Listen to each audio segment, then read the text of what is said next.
네, 오늘은 후지필름의 줌데이트 125 SR 모델 사용법에 대해서 한번 알아볼 텐데요. 우선 배터리 같은 경우에는 이 레버를 이렇게 당겨주시면은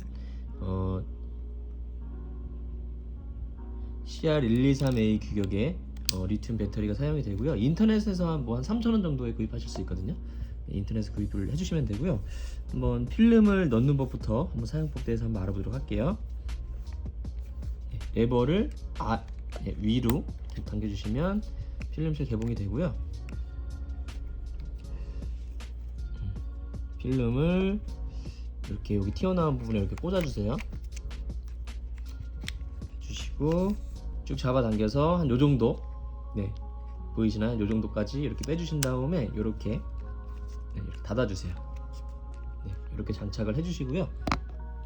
여기 안쪽에 보시면 어디까지 필름을 빼달라고 이렇게 나와 있잖아요. 근데 딱 정확하지는 않아도 돼요. 좀 더 길어도 되고 좀 더 짧아도 되는데 대충 요 안에 선까지 맞춰주시면 됩니다.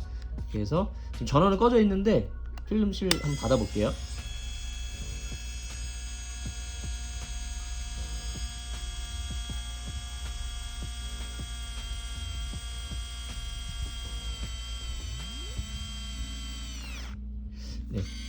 이 카메라 같은 경우에는 특이하게 보통은 찍은 장수를 표시해 주잖아요. 근데 이 카메라 같은 경우에는 일반적인 카메라들은 어떤 원리냐면 필름을 이렇게 장착을 하면 찍을 때마다 이렇게 한 장씩 넘어가요. 이쪽 반대편으로. 그리고 다 촬영을 한 다음에 이제 여기 감겨 있는 필름을 다시 이쪽에다 감는 방식이거든요. 근데 이 카메라 같은 경우에는 특이하게 여기에 있는 필름을 장착을 하면 한 번에 이쪽으로 다 말아버려요. 그리고 찍을 때마다 이쪽으로 감아 들어가는 방식인데, 장점은 뭐냐면 남아있는 장수를 정확하게 알 수가 있어요. 몇 장 남았는지. 왜냐면은 이게 36판짜리긴 한데 보통 37, 8판까지도 찍히는데 정확하게 몇 장이 남았는지 알 수가 있고, 만약에 카메라가 딱 고장이 났어요. 완전히 먹통이 됐어. 필름을 감을 수가 없는 상황이 되잖아요. 그러면은 일반적인 카메라들은 이쪽으로 필름이 다 감겨 있잖아요. 그럼 필름실 열어가지고 필름을 뺄 수가 없어요. 빛에 노출이 되기 때문에. 근데 이 카메라 같은 경우에는 만약에 그 카메라가 고장이 나서 필름을 빼야 되는 상황이 있잖아요. 그러면 필름실을 여시고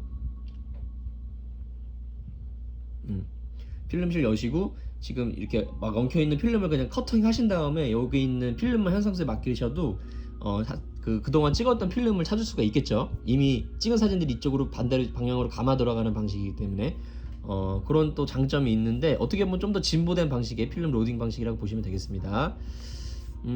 그렇게 해서 일단 전원을 한번 켜볼게요. 여기 빨간색이 전원 버튼이고요. 전원을 켜시면 이쪽에 줌 버튼이 또 있어요.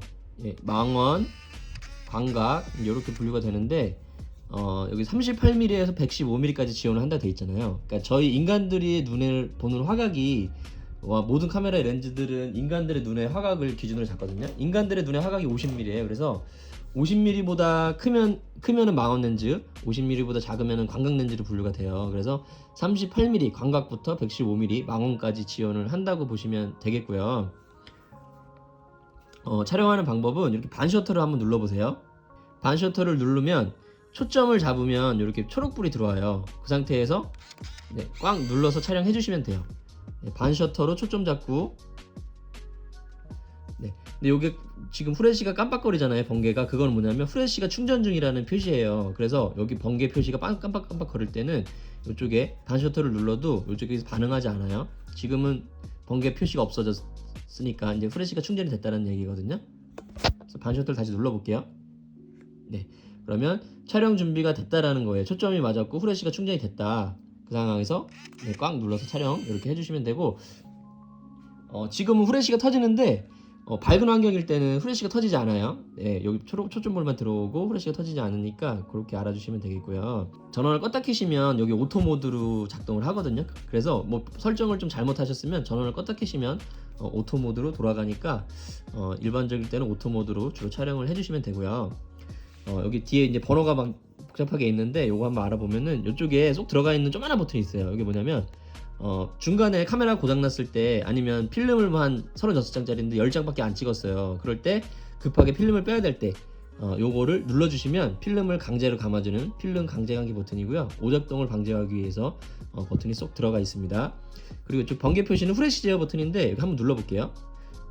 지금은 전원을 끄다 키시면 어두우면 후레쉬를 켜주고 밝으면 후레쉬를 꺼주는 오토 모드잖아요. 근데 요걸 한번 눌러보면은 요게 눈 표시가 나왔어요. 이게 뭐냐면 밤에 사람을 딱 찍으면은 사람 눈이 빨갛게 나오는 현상이 있거든요. 그거를 바로 정목 현상이라고 하는데 그 정목 현상을 없애주는 기능입니다. 정목 현상 방지 기능이고요. 그다음에 요거는 번개 표시가 나왔잖아요. 요거는 후레쉬 강제 발광. 어둡거나 밝거나 상관없이 무조건 후레쉬를 켜겠다. 그리고 요거는 반대로 무조건 후레쉬를 끄겠다라는 뜻이고요. 그다음에 여기 산 모양이 나왔는데 여기 뭐냐면 예를 들어 가지고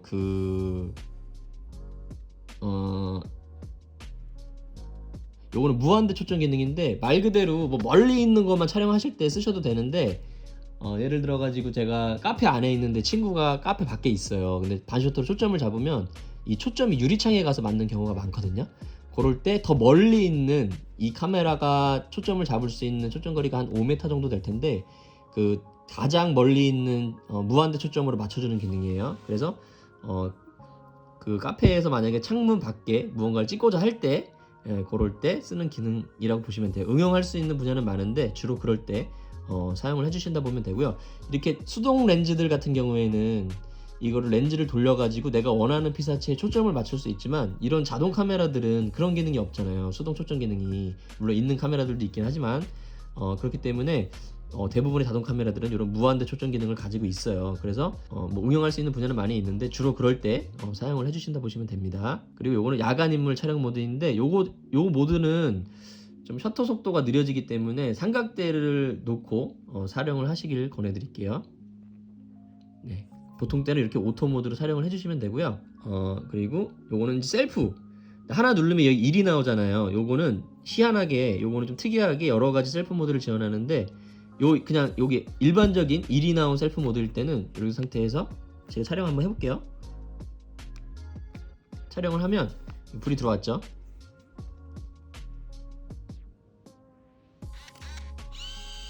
네, 이렇게 한 번에 딱 촬영돼요. 일반적인 셀프 모드이고요, 이게.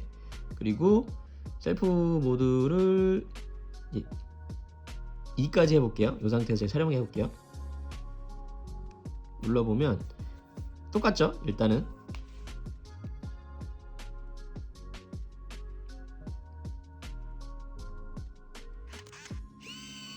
네, 한 장이 촬영되고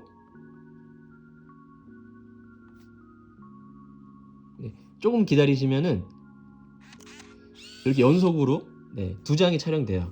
네, 그래서 왜 단체 사진 같은 거 찍을 때 한 장 찍어서 좀 잘 안 나올 수도 있기 때문에 그런 이제 연속으로 두 장을 촬영해주는 셀프 모드이고요. 그 다음에 요거 3. 네, 3 기능은 요거는 이제 3장까지 찍히는 기능이라 보시면 되겠어요.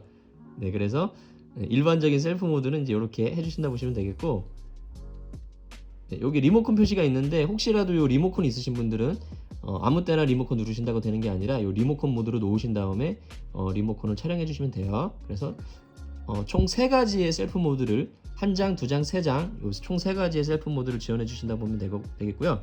그 다음에 여기 데이트라고 되어 있는 게 뭐냐면 지금 05년 5월 26일 이렇게 돼 있잖아요. 여기에 표시되는 대로 사진에 인쇄가 돼서 나와요. 제가 한번 눌러볼게요. 뭐 1월 1이 나오게도 1월 연이 나오게도 할 수 있고요. 뭐 이렇게 시간이 일이랑 시간이 나오게도 할 수 있고요. 그다음에 이 점점 표시가 뭐냐면 이거 데이터백 오프 기능이에요. 사진만 나오고 데이터 날짜는 찍히지 않는 기능입니다. 네, 근데 요거를 이제 지금 05년 5월 26일 돼 있잖아요. 요걸 한번 변경을 해볼게요. 요거를 쭉 누르고 계시면 깜빡거리잖아요. 네, 그거를 요 셀프 타이머 버튼 눌러서 변경을 해주세요. 네, 오늘이 26일 누르고 있어도 변경이 되고요. 26일 그 다음에 지금이 설정이 다 돼 있네요. 네, 그래서 요걸로 설정해 주시고 그 다음에 요 데이터 버튼 눌러서 다음 거 그리고 지금이 22년 5월 26일 됐죠. 그래서 모든 이렇게 설정을 다 하셨으면은 요거를 눌러서 깜빡임을 없애주세요. 데이터를 계속 눌러가지고 그래서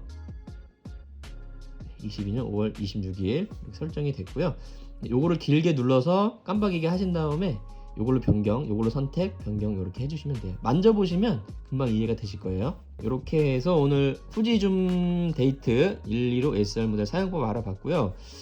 개인적으로는 이 큰 디스플레이라든지 실용적인 기능들, 그리고 후지 카메라가 색감이 되게 예쁘거든요. 그리고 가볍고, 그래서 항상 가지고 다니면서 부담 없이 촬영하기에 좋은 카메라이고, 이게 너무 또 고급 카메라 같은 경우에는 매일 막 가지고 다니면서 촬영하기도 애매해요. 뭐 기스 날까봐 좀 되게 겁이 나기도 하고 그럴 수도 있고. 그런데 일상을 담기에 굉장히 좋은 카메라고, 그리고 뭐 데이터백 같은 경우에도 요즘 날짜 지원 안 하는 카메라들이 많은데, 그런 데이터백을 지원하는 기능이라든지 여러 가지 아주 꼭 필요한 기능들이 모두 들어있기 때문에 한번 입문용으로 굉장히 좋은 카메라거든요. 사용해 보시고요. 궁금하신 점 있으시면은 확인하는 대로 댓글 달아드리도록 할게요.